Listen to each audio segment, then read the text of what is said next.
الحمد للہ والصلاة والسلام وعلى آلہ وصحبہ ومن والاه بعد۔ معزز ناظرین اور مشاہدین کرام،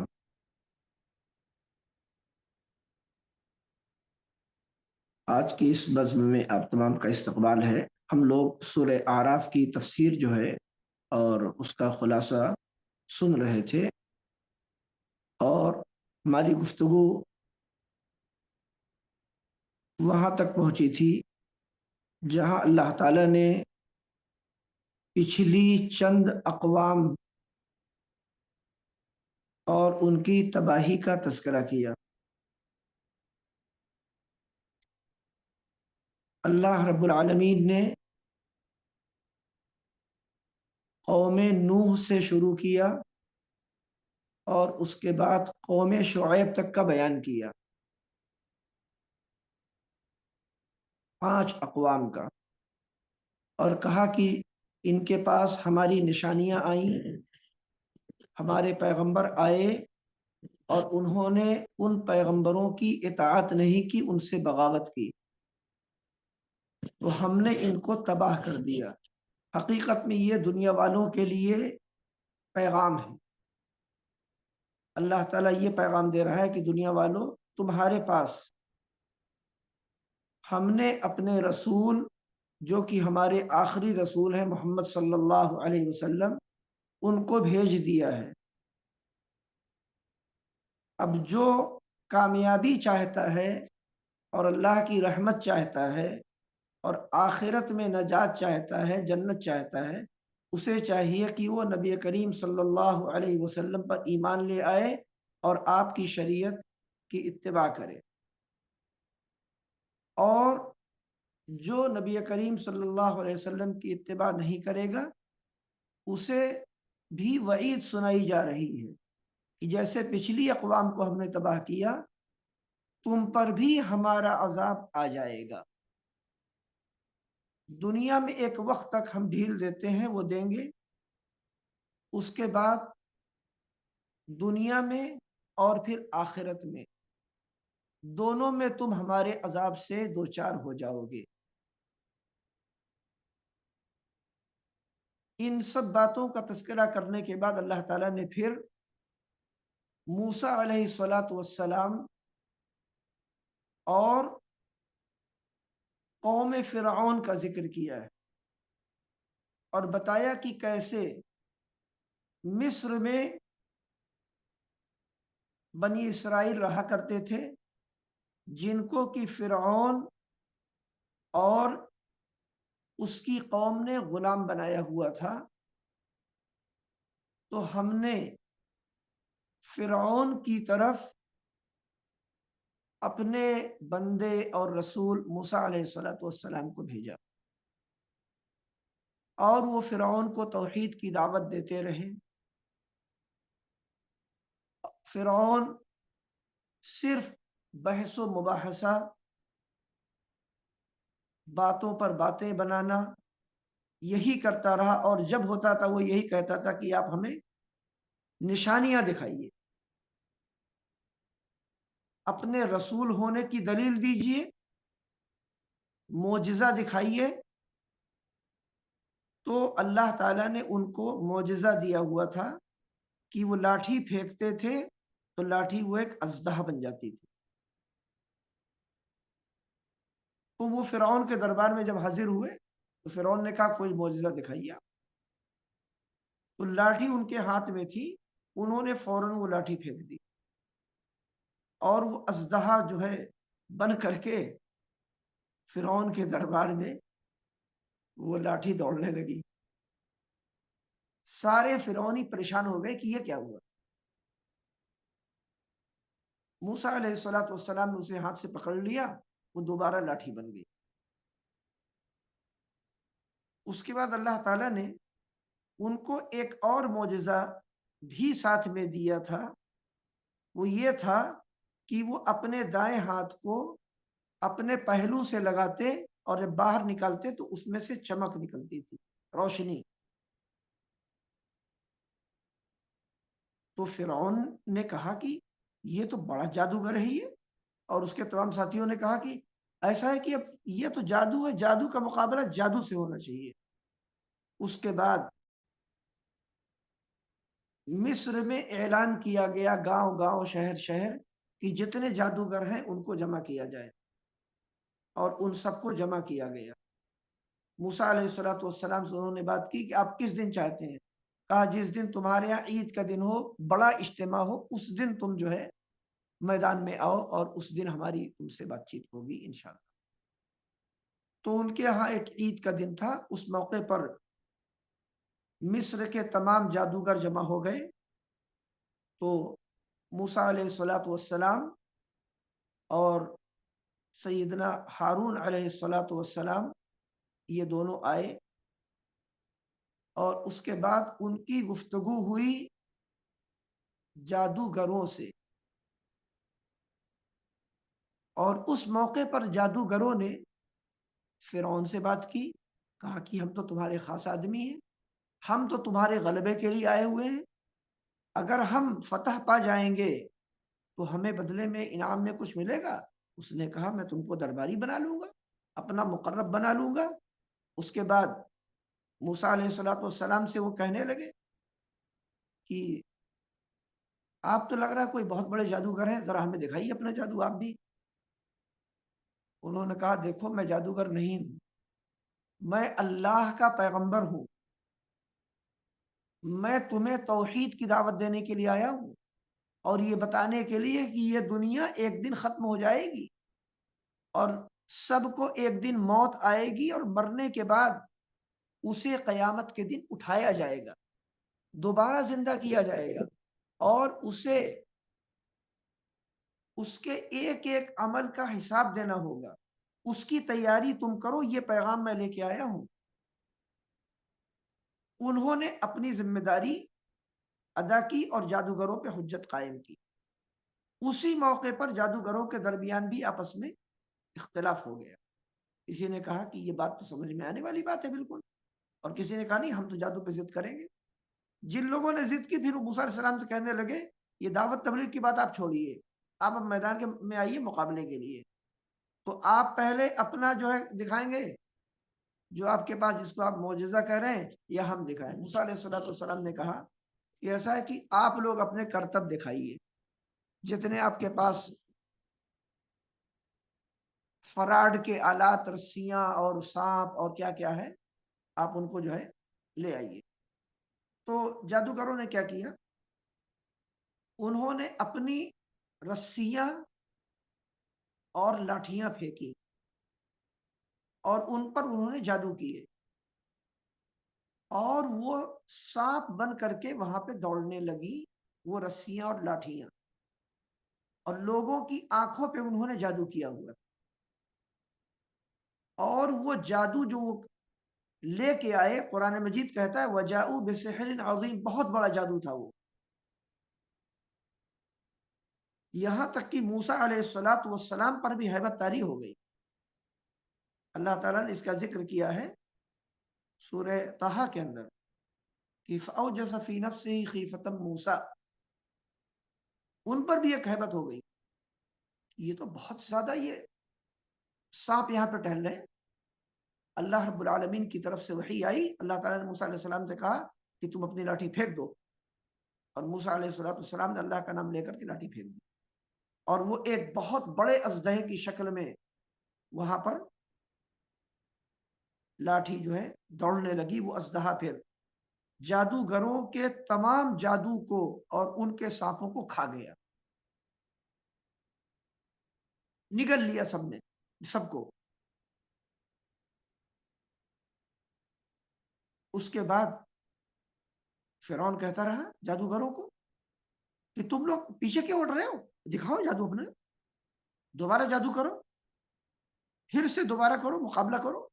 انہوں نے کہا ہماری طاقت ختم ہو چکی، ہم نے جو کچھ کیا تھا یہ جادو تھا، موسیٰ نے جو پھینکا ہے وہ جادو نہیں ہے، جادو کا مقابلہ جادو سے کیا جاتا ہے، اللہ تعالیٰ کی قدرت اور اس کی طرف سے جو معجزہ ہے اس کا مقابلہ شیطانی ہتھیاروں سے نہیں ہو سکتا۔ اس کے بعد وہ تمام کے تمام ایمان لے کر کے آئے، اور وہ کہنے لگے ہم تو اللہ تعالیٰ پر ایمان لے آتے جو سارے جہانوں کا پروردگار ہے، اور وہی موسیٰ اور ہارون کا بھی پروردگار ہے، اور ہم سب کا بھی پروردگار۔ فرعون نے کہا یہ تو تم لوگوں نے لگتا ہے چال چلی ہے پہلے سے، کہ آؤ گے اور یہاں کرتب دکھاؤ گے اور ہم لوگوں کو بیوقوف بناؤ گے۔ اور اس کے بعد وہ کہنے لگا کہ لگتا ہے یہ موسیٰ تمہارا جو ہے نا بہت بڑا استاد ہے، اور تم لوگ شاگرد ہو، اور اپنے استاد کی مخالفت شاگرد جو وہ کرتا نہیں، تو تم وفاداری کر رہے ہو اپنے استاد سے۔ ان لوگوں نے بہت سمجھایا، کہا اللہ کے بندے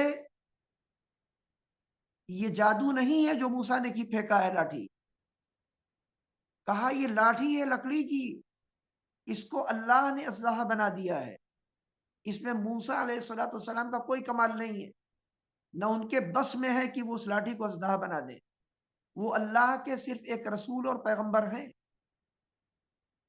عبادت صرف اللہ کا حق ہے، ہم اس کی اب عبادت کریں گے، نہ تو ہمارا رب ہے نہ ہم تیری عبادت کریں گے۔ فرعون اس کے بعد دھمکی پہ اتر گیا، جو عام طور سے دنیا کے متکبرین کا وتیرہ رہا ہے۔ یہ بات وہ بات، ہم قتل کر دیں گے، ہم جیل میں ڈال دیں گے، ہم مار ڈالیں گے، ہم بھگا دیں گے، ہم نکال دیں گے۔ یہ فرعونیوں کا طرز عمل ہمیشہ سے تھا، اور آج بھی اور قیامت تک رہے۔ تو اصل میں جو انبیاء علیہ السلام کے درمیان اور مشرکین کے درمیان جو بحثیں ہوئی،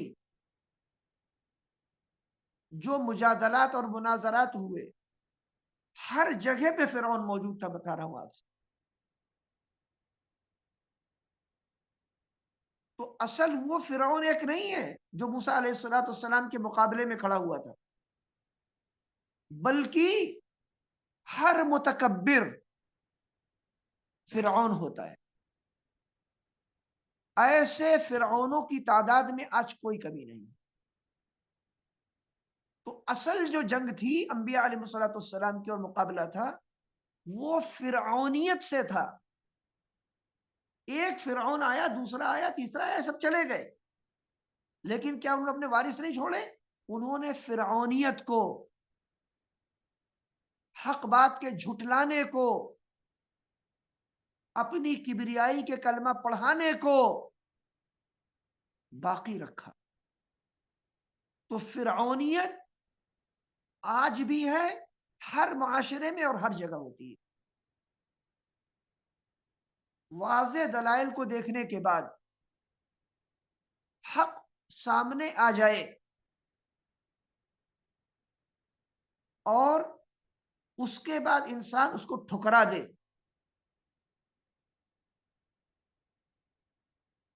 ایسے فرعون ہر جگہ موجود ہوتے، اور پھر ہر فرعون کے لیے موسیٰ بھی ہوتے۔ کیا مطلب؟ کہ جیسے فرعون کے وارثین ہیں، ویسے موسیٰ علیہ السلام کے وارثین ہیں۔ وہ کون ہیں؟ جو حق کا پیغام لے کر کھڑے ہوتے ہیں اور حق کی دعوت دیتے ہیں اور متکبرین کا مقابلہ کرتے ہیں۔ وہ ہر زمانے میں ہوتے ہیں اور زمانے میں رہیں گے انشاءاللہ، قیامت تک رہیں گے۔ وہ قرب قیامت ان کی اللہ تعالیٰ ایک یمن سے ایک ہوا بھیجے گا جو ریشم کی طرح نرم ہوگی، خوشبودار ہوگی، اور مومنین جہاں بھی رہیں گے دنیا میں وہ ان کے اوپر گزرے گی، اور جیسے ہی ایمان والے کی ناک سے، اس کی سانس سے وہ ٹکرائے گی، مومن وہیں پہ ختم ہو جائیں گے۔ تو اس دن تک حق کہنے والے، حق پر عمل کرنے والے، حق کا اعلان کرنے والے، حق کو لے کر جینے والے رہیں گے، یہ بتا رہا ہوں۔ اس کے بعد آئیے کیا ہوا۔ اس کے بعد یہ ہوا کہ فرعون نے کہا، جتنے لوگ ایمان لائے تھے وہاں پر، ان سے کہا دیکھو، اگر تم توحید کی دعوت سے واپس نہیں پلٹے تو میں تمہیں سولی دے دوں گا، اور تمہیں اس طرح سے کاٹوں گا کہ تمہارے جسم کے ٹکڑے کر دوں گا،